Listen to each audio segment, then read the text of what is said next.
What's up, guys? Truck and Biker. So since I took the back tire off of my bike to replace the tube in the parking lot at work, when I first left work, I had no brakes, no rear brakes whatsoever. And I brought it back to the yard. We front bled the brake system, and we lost quite a bit of brake fluid when we were working on it. So I was like, screw it, just get it back together. I've been hectically busy with shit the last couple of weeks. It's why I didn't do a video last week. I apologize. If you try to get the sun out of there, good God, that thing is bright. So, you know, if you follow me on Instagram, you see the live feed I put up, kind of explaining why. I just, between work and family dedications and stuff like that, I haven't had time to do anything. I'm actually going for a ride today, and we're going out through the National Forest in Texas, which is really beautiful, windy, curvy roads. I don't know if I'm gonna take the GoPro or not. You'll find out at the end of this video. If I do, I'll put in like some B-roll something, or if I do, I don't know. This is kind of my first time actually getting away on the bike in a little while, other than just using it as a commuter. So I'm a little excited about that, and I kind of just want to enjoy the scenery. So today we are going to be bleeding the back brake system on the bike. And Harley really knows how to design something. Oh my God, they did an amazing job designing this. It's so phenomenal. We'll get to it.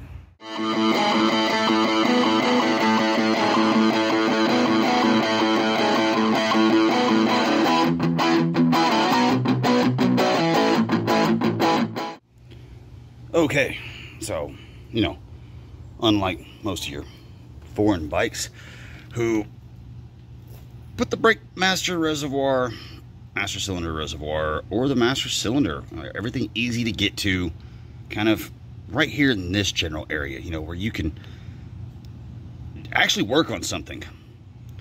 Harley was like, nah, let's hide it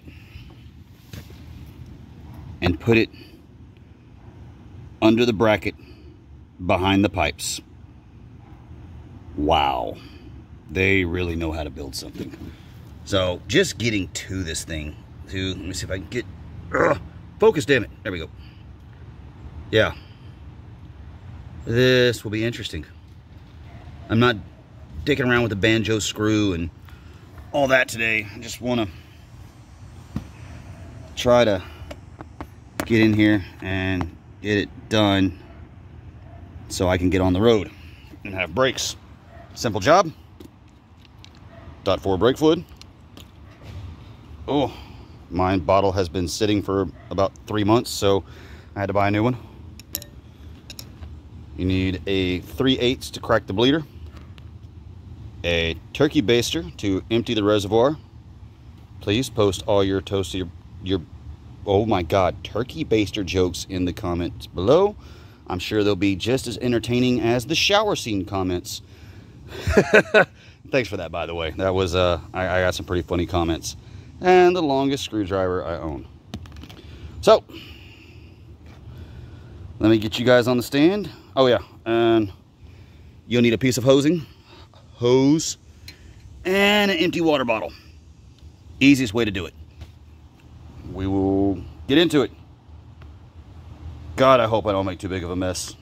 Okay, just because of space restrictions and things of that nature, I don't know how well I'm going to be able to get the camera in here to actually show you the up closes, but if you can't take a screw out of a hole, then maybe you should take your stuff to a mechanic.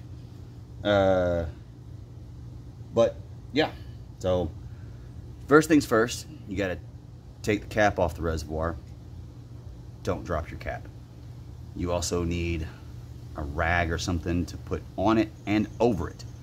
Clean rag. Paper towels work. Just something to keep the moisture, dust, dirt, in my instance, all the damn dog hair. That way whenever you put it back on, it doesn't contaminate your system, won't cause the plunger to get clogged up or build up that you don't want. For any of you that watched my master cylinder rebuild, it was my first actual video, that was pretty gnarly. I don't think I really went through the steps of like how to bleed the system and all that stuff. Like I did a quick whatever. And I've learned how to edit a little better since then, because I couldn't edit at all then. So we'll try to make this not a 40-minute video on how to do this, because it shouldn't take you 40 minutes. It'll take me a little longer because, you know, talking and all that good noise, because I gotta interact with my peoples.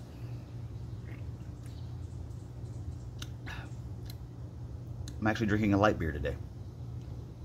Pretty damn good.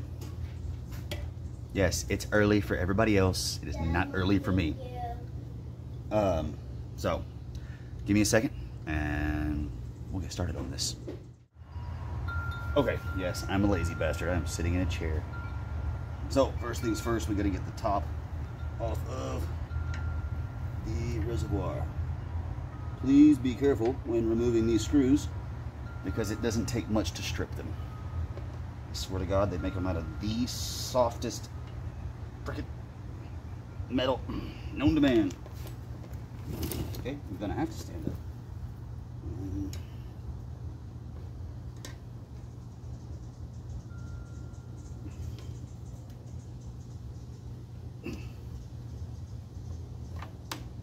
Well, as I tell you guys to be careful, I'm over here trying to strip one out.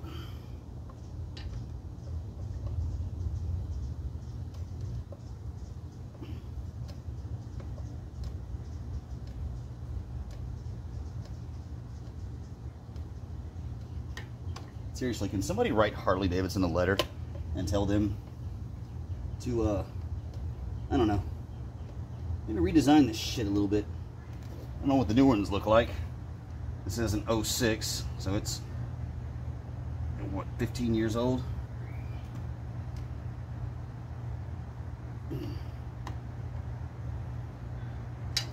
Oh, baby Jesus, come on.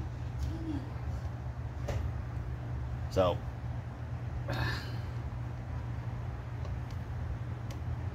probably should have just done this off camera. I'm sure you guys are completely riveted watching me take a screw out.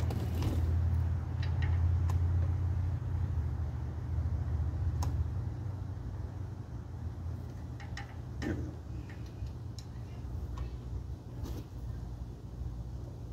They also happen to put them in so that every bracket, swing arm, you name it, is right over the top of the damn screw. I would really hate to try to drill one out down here in this area. Probably have to take the pipes and shit off. I am not trying to do that.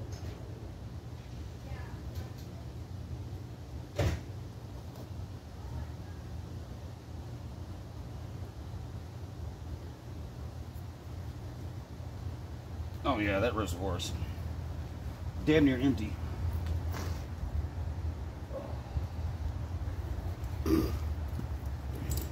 Okay, this is where your turkey baster comes in handy. So basically, you're just trying to get the excess fluid out of the top of it, so that you're not sitting out here. I think this needed to be done. Oh God, my turkey baster has no suction. I'm gonna need a second rag, damn it. Give me a second.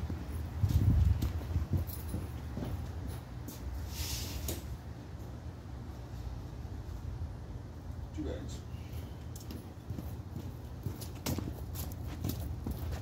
Alright. Well, hopefully that doesn't eat the chrome off of my damn pipe, because this shit will eat through anything.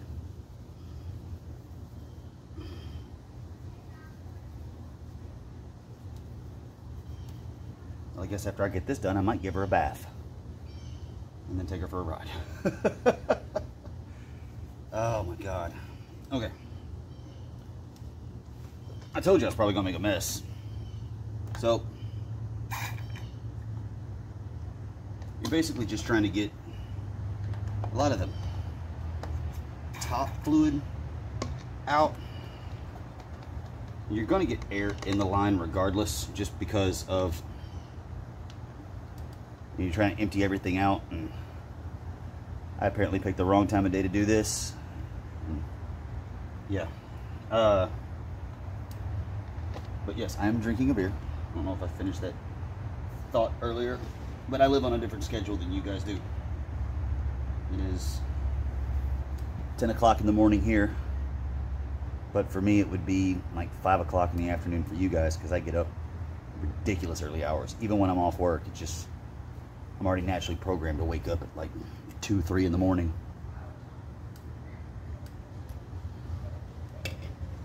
Which on the weekends is kind of nice. It gives me a much longer day to deal with, get stuff done. Do I do that? No. I lay on the couch and watch Netflix until everybody wakes up.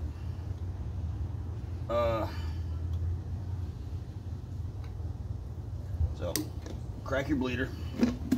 You do not have to take the bleeder all the way out, nor do you have to really open it all that far. You just need to crack it open. And then pump your brake pedal.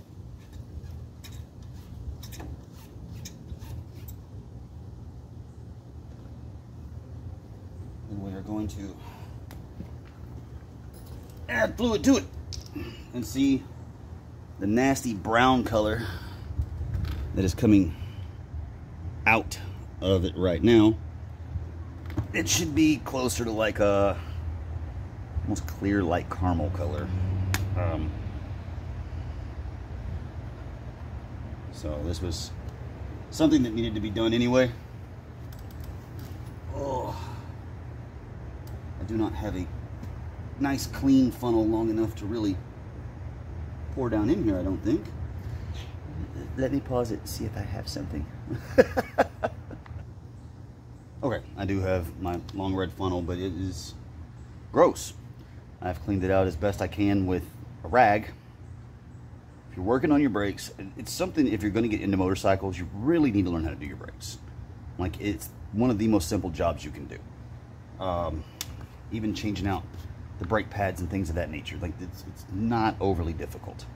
If you got drum brakes, I can understand you not wanting to pull the rear tire off your bike, but the rear wheel is really not that difficult. But whatever you do, if you're trying to use a funnel for something like this, do not, and I'm begging you, please do not use water to clean your funnel out. I know I'm washed out like crazy. I'm sitting in my driveway, and two options: me be washed out, or you're looking at the sun. So I'm gonna look at the sun for you. Go fucking blind this morning. So I actually keep a bottle of old brake fluid. Getting rid of brake fluid is extremely easy. You just get a pan, any kind of old pan or whatever. You can even buy like a those plastic painter's pans. Put about yay much kitty litter in the bottom of it, and just kind of pour your bottle of brake fluid over the top of the kitty litter, and in a couple of days the brake fluid will actually evaporate out of the kitty litter, and then you just throw the kitty litter away. Or you can save it if it's still decent and use it to clean up spilled oil or something. That's extremely difficult, or extremely easy to take care of. Old brake fluid, you don't have to take it anywhere and have it done, but I keep this just for this purpose. So if I have to clean out a funnel for something that you definitely do not want water in, a little bit of old brake fluid. You don't want to use water because brake fluid is extremely hydroscopic. It will hold on to water. That's why you can't use an old bottle of brake fluid or something like that, because it will inevitably have water in it, which lowers the boiling point of your brake fluid, and that's the last thing you want, is for your brake fluid to flash boil in the lines, because they do get hot from the constant rotation of the wheels going around. You apply them, it heats the pads up, heats the fluid up, everything. And the last thing you want is to go to push the brake pedal and all you get is gas instead of fluid. Way easier to compress fluid than it is gas, and your brake pedal will just go squish. Either that, or they'll actually build up so hot it'll blow the brake line out. You really don't want that. So water bad, okay? Just water bad. hell, if you own a Harley, water bad in general, one of the old air-cooled ones, and I know there's other brands out there that have air-cooled motors and stuff. The 1980 GS I'm building is air-cooled. But yeah, you just don't want water anywhere in that motor.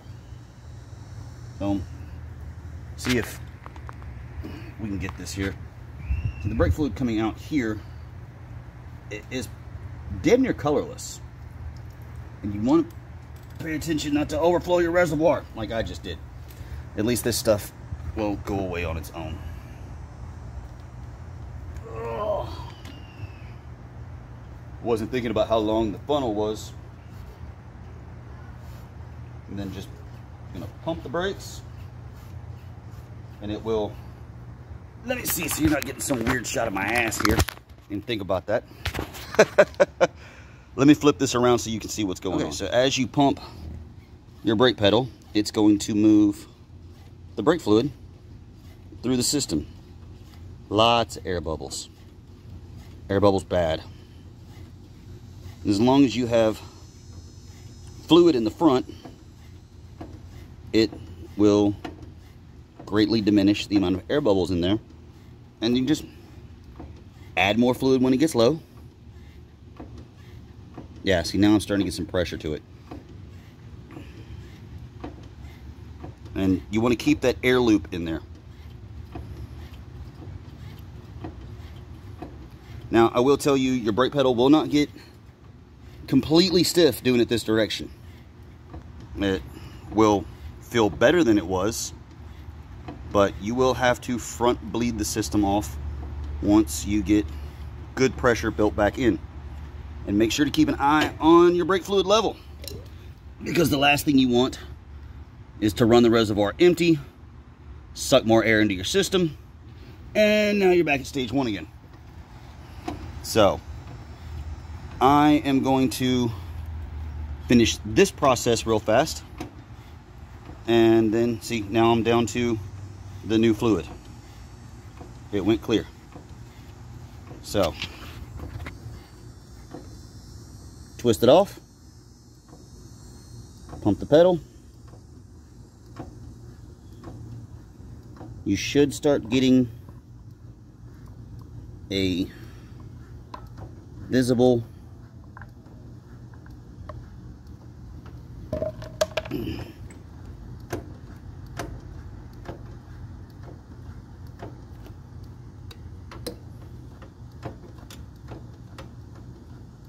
I am getting jack shit.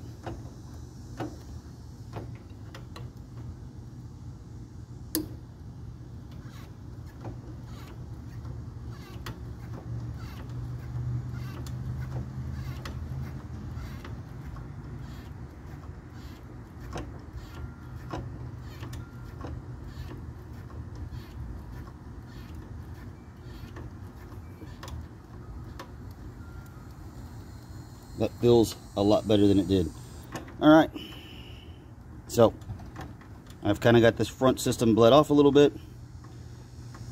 I'm probably going to add a little bit more brake fluid to it. Put the cap back on, and then finish back bleeding the system so that the reservoir can actually build up a little bit of its own pressure. See the little bubbles? Oh, there we go.